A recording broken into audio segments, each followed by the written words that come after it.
গিয়েছে, দ্রব্যমূল্যর একটা স্বস্তি ছিল। ঢাকা থেকে বাড়ি যাওয়ার পথে ভোগান্তি কম ছিল, টিকিট পাওয়া গেছে এবং এ নিয়ে কোনো বাড়তি টেনশন করতে হয় না, স্টেশন থেকে কাউকে ফিরে আসতে হয় নাই, এগুলো নিয়ে একটা স্বস্তি ছিল। তারপর ঈদের নামাজ নিয়ে, ঈদের দিনের ঘটনা প্রবাহ নিয়ে এখানেও কিছু ঘটনা প্রবাহ ঘটেছে, যেগুলো নিয়ে আমি মনে করি যে একটু ছোট ছোট করে আমি একটা আলাপ করি। প্রথমত যে আলাপটা আমি করবো সেটা হলো যে দেশের সবচেয়ে বড় জামাত এদিন হয়েছে ময়মনসিংহ ঠিক নয়, শোলাকিয়ার সেই মানে ঐতিহ্যবাহী ঈদগাহ ময়দানে। সেখানে প্রায় 7 লাখ মুসল্লি এবার ঈদের নামাজ পড়েছেন। 7 লাখ, কিন্তু একটা বিশাল ফিগার, চিন্তাই করা যায় না। একটা ঈদের জামাতে 7 লাখ লোক হাজির হয়েছিলেন। এবং এটা একটু এবার বৈশিষ্ট্যটা অন্যরকম এই কারণে বললাম, দেখলে লোক সংখ্যার দিকটায় যে রেকর্ড হয়েছে তাই নয়। এবার এখানকার যিনি আপনার ইমামতি করেছেন তিনিও চেঞ্জ হয়েছেন। বরাবরে এখানে ইমামতি করতেন ইসহাহুল মুসলিহিন পরিষদ নামে একটা সংগঠন, তার চেয়ারম্যান ছিলেন মৌলানা ফরিদউদ্দিন মাসুদ। উনি আওয়ামী সংশ্লিষ্ট মানে আওয়ামী ঘরানার ইমাম হিসাবে বিতর্কিত ছিলেন, পরিচিত ছিলেন। তার পরিবর্তে এবার দায়িত্ব দেওয়া হয়েছে, মানে মুতওয়াল্লি নিয়োগ করা হয়েছে, স্থায়ী ইমাম হয়েছেন যিনি শহরের বড় বাজার জামে মসজিদের খতিব মুফতি আবুল খায়ের মোহাম্মদ সাইফুল্লাহ। উনি আগেও ছিলেন এখানে, ওনাকে আবার নতুন করে পুনর্বহাল করা হয়েছে। আর এছাড়া বিকল্প ইমাম হিসেবে নিয়োগ পেয়েছেন হয়বতনগর AU কামিল মাদ্রাসার আরবি তফসির বিভাগের প্রভাষক জুবায়ের ইবনে আব্দুল হাই। এই দুটো ঘটনাই একটু নতুন। এরা মানে আওয়ামী লীগের আমলে খুব একটা পাত্তা পাইতো না, এখন তারা এখানে ইমাম হিসেবে নিযুক্ত হয়েছেন এবং তারাই নামাজ পড়িয়েছেন। এবার আমি দ্বিতীয় যে ঘটনাটা বলবো, এটার সঙ্গে একটু রাজনীতি জড়িত আছে। এদেশের অনেক মানুষের এটা নিয়ে আগ্রহ ছিল দেখার জন্য। সেটা হলো বিএনপির যে ভারপ্রাপ্ত চেয়ারপারসন তারেক রহমান এবং বিএনপির যে চেয়ারপারসন বেগম খালেদা জিয়া অনেক বছর পরে, দীর্ঘ 8 বছর পরে আজ এই পুরো পরিবার একত্রে ঈদ উদযাপন করেছেন। মানে তারেক রহমান, তার কন্যা, তার স্ত্রী এবং খালেদা জিয়া একসঙ্গে ঈদ করেছেন। খালেদা জিয়ার 2জনই সন্তান ছিলেন, একজন মারা গিয়েছেন আরাফাতুর রহমান, আর একজন বড় সন্তান তারেক রহমান জীবিত আছেন। তারেক রহমান সপরিবারে মায়ের সঙ্গে এবার ঈদ করেছেন। এটা একটা অনেক বড় সংবাদ আমি মনে করি, যে সন্তান সঙ্গে পুরো পরিবার একত্রে ঈদ করতে পারাটা, এটা আমাদের মতো যারা নাকি দেশের মুসলমান যারা, তাদের মধ্যে এটা একটা বড় ঘটনা এবং সেটা হয়েছে। এবং তারেক রহমান সেই মার সঙ্গে ঈদ করার যে বিষয়টা, একসঙ্গে থাকার বিষয়টা, এটাকে উনি ওনার ফেসবুক পেজে উনি এটাকে শেয়ার করেছেন। উনি 2টো ছবিও দিয়েছেন। একটা ছবিতে দেখা যাচ্ছে তারেক রহমান, তার পাশে তার কন্যা, মাঝখানে তার মা এবং তার মার পাশে তারেক রহমানের স্ত্রী, এরা দাঁড়িয়ে আছেন এই ছবিতে। আরেকটা ছবিতে মা এবং ছেলে, 2জনের ছবি। বিশেষ করে এই ছবিটা দেখে না আমার কাছেও ভালো লেগেছে। এবং তারেক রহমান কিন্তু সেখানে তার ভেরিফাইড ফেসবুকে এটার সঙ্গে কিছু কথাও লিখেছেন। এই কথাগুলো আমার মনে হয় একটু টাচি, আপনারা একটু শুনতে পারেন। তারেক রহমান লিখেছেন, 17 বছর ধরে বাংলাদেশের নিপীড়িত মানুষ এমন দিনের অপেক্ষায় ছিল যখন তারা একটি স্বাধীন ও গণতান্ত্রিক দেশে ঈদ উদযাপন করতে পারবে, যেখানে স্বৈর শাসনের শৃঙ্খল তাদের কণ্ঠ রোধ করতে পারবে না। আরেকটা কথা লিখেছেন যে প্রায় 2 দশক পর আমরা পবিত্র রমজান শেষে ঈদ উদযাপন করছি এক স্বাধীন বাংলাদেশে, যেখানে স্বৈর শাসনের কোনো অস্তিত্ব নেই। আপনারা লক্ষ্য করে দেখবেন যে ওনার এই যে লেখা, এই যে বক্তব্য, এর মধ্যে কিন্তু ঈদের আনন্দের পাশাপাশি স্বৈর শাসনের নিগড় থেকে মুক্ত হওয়ার আনন্দের কথাটা কিন্তু এখানে আছে। এবং এটা কেবল ওনার জন্য নয়, এদেশের মুক্তিকামী জনতার জন্য এটা আমি মনে করি খুবই একটা গুরুত্বপূর্ণ একটা বিষয়। তো এটা ছিল একটা বিষয়। আমি আরেকটা কথা বলি, মানে এতক্ষণ তো মানে পজিটিভ কথা গেল, এখন একটু নেগেটিভ কথা বলি, 2টো নেগেটিভ কথা বলবো।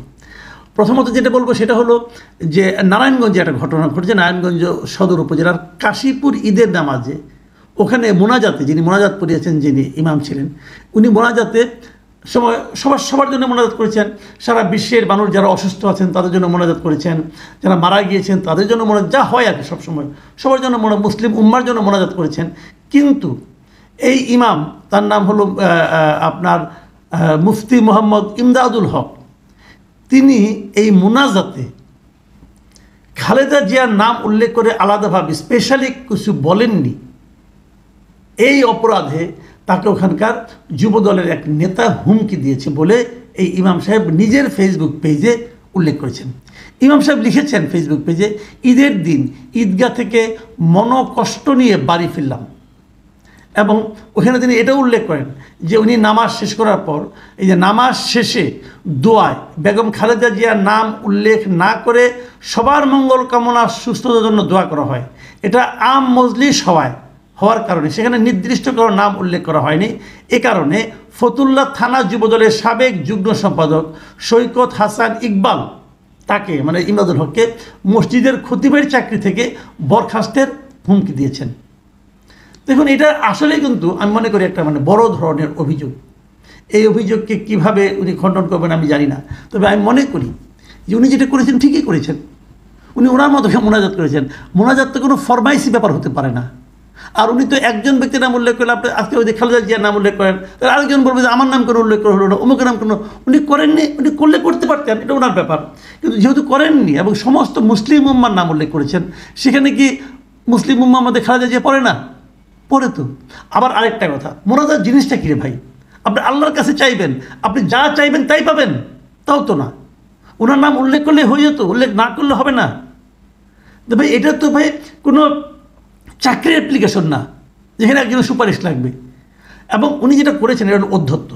আমি আশা করব বিএনপি এই অধ্যত্তের ব্যাপারে ব্যবস্থা নেবেন, কারণ এটা যদি না নেন তাহলে আগামী তার জায়গায় হবে, এটা হতেই থাকবে। এগুলি ধারাবাহিকভাবে চলতে দেওয়া ঠিক না। বললাম আরেকটা নেগেটিভ কথা বলবো, ঠিক নেগেটিভ না, একটু সমালোচনার মতো মনে হতে পারে। সেটা যেটা হয়েছে, এটা হলো ঢাকার ওই চীন মৈত্রী সম্মেলনের পাশে আপনার পুরনো যে বাণিজ্য মেলার মাঠটা ছিল, সেখানে এক ঈদের জামাত হয়েছে। সেই ঈদের জামাতের আয়োজন করেছিল ঢাকা উত্তর সিটি কর্পোরেশন। সেখানে দেখা গেছে নামাজ আদায় করেছেন আমাদের এলজিআরডি উপদেষ্টা, বিষয়ক উপদেষ্টা আসিফ মাহমুদ। এবং এখানে এটাও দেখা গেছে যে আসিফ মাহমুদ ইমামের পাশে, মানে প্রথম যে সারিটা হয়, ইমামের পিছনে যে সারিটা হয়, সেই সারি এবং ইমামের যেখানে দাঁড়িয়েছেন এর মাঝে ইমামের একটু পেছনে দাঁড়িয়ে উনি আলাদা একটা সারিতে নামাজ পড়ছেন।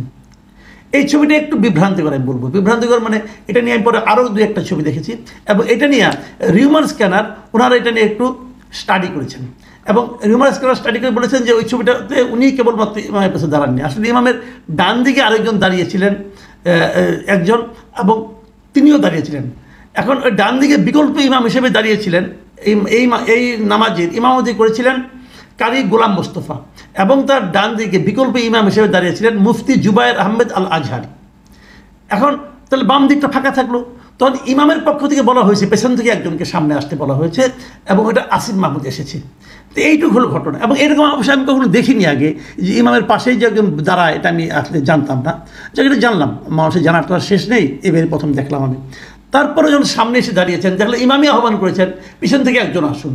ইমাম কিন্তু আসিফ মাহমুদকে আহ্বান করেন, একজনকে বলেছেন, তখন অন্যরা ওনাকে পাঠিয়েছেন যে আপনি সামনে যান। এই ছিল ঘটনা। এটা রিউমার স্ক্যানার পরে দেখেছে, অন্যগুলি দেখিয়েছে, এটুকু ঠিক আছে। কিন্তু সমস্যা হলো কি, আসিফ মাহমুদকে সমালোচনা করা হচ্ছে কিন্তু আরও অনেক কারণে। এক নম্বর হলো তিনি না আসলেও পারতেন, তিনি পেছনে থাকতেন, অন্য কেউ আসতো, ওনাকে আসতে হবে কেন? উনি একটু ক্রস করে কিন্তু এসেছেন, তো দরকার ছিল না তো কোনো। আর এটা দেখতেও একটু দৃষ্টিকটু লাগছিল। কিন্তু আমি ইত্তেফাকের এটিতে নিউজটা দেখলাম, আমি ইত্তেফাকের থেকে 3টা কমেন্ট আপনি দেখেন পড়ে শোনাতে চাই। এই জন্য চাই যে তাহলে বুঝতে পারবেন যে আর কি বিষয় নিয়ে ওনার সমালোচনা হয়েছেন। মুস্তাক চৌধুরী লিখেছেন ওখানে ওই ইত্তেফাকের এই নিউজটার নিচে যে এই ছোকরা মাথায় টুপিও পরে নাই, এর কাছ থেকে শেখার কিছু নাই, নব্য সুশীল সাজছে, মুসলমানদের চিহ্ন হলো টুপি, এইসব ডাবালকরা কি দেশ চালাবে। মোহাম্মদ লিটন লিখেছে মাথায় টুপি না থাকলে তো কোনো সমস্যা নাই, কিন্তু পায়ের টাকনুর নিচে কাপড়। মোহাম্মদ বুরহানুদ্দিন লিখেছেন গোড়ালির নিচে কাপড় পরিধানকারীর জন্য কঠিন শাস্তি রয়েছে, আর নামাজে হাতের আস্তিন গুটিয়ে রাখা মাকরুহে তাহরিমি। আপনারা এই ছবিগুলো দেখবেন। এখন এটা নিয়ে আমি আর নিজে কোনো মন্তব্য করতে চাই না, আমি দর্শকদের 3টা মন্তব্য আপনাদের পড়ে শোনালাম, আপনারা আপনাদের মতো বুঝে নিন। আমরা শেষ পর্যায়ে এসেছি। আরেকটা যে ঈদের একটা ঘটনা আমার কাছে উল্লেখযোগ্য মনে হচ্ছে, সেটা হলো ডক্টর ইউনূসকে শাহবাজের ফোন, পাকিস্তান সফরের জন্য আমন্ত্রণ। মানে পাকিস্তানের প্রধানমন্ত্রী শাহবাজ শরীফ ডক্টর ইউনূসকে আমন্ত্রণ জানিয়েছেন পাকিস্তানে যাওয়ার জন্য, এবং ঈদের দিন ফোন করে ঈদের শুভেচ্ছা বিনিময় করেছেন।